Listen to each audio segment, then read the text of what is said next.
কফির কাপে ধাক্কা দিয়ে বেগিওর পার্ডন বলে যে নারীটি আমার দিকে তাকালো, সেই জন্য শুধু আমার দিকে না, আবার সমস্ত হাহাকারের দিকে তাকিয়ে চলে গেল।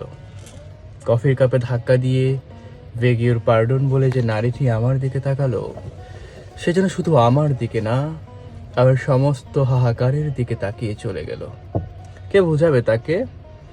এমন করে দিন দুপুরে চোখের সামনে একটা কবিতা হারিয়ে ফেলবার যন্ত্রণা।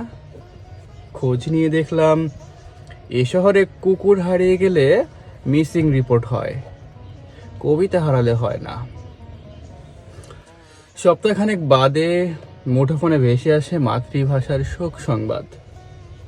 সমবয়সী ঢাকার বন্ধুরা কেউ জমি কিনে এখনো করছে ইটের ত্রাস, কেউ কেউ ফিরে গেছে গ্রামে, কারো ভেঙেছে সংসার, কেউ কেউ নতুন করে গড়ছে।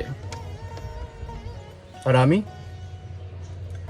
এখনো মেঘের দিকে তাকিয়ে একটা কবিতা লিখতে পারলাম না।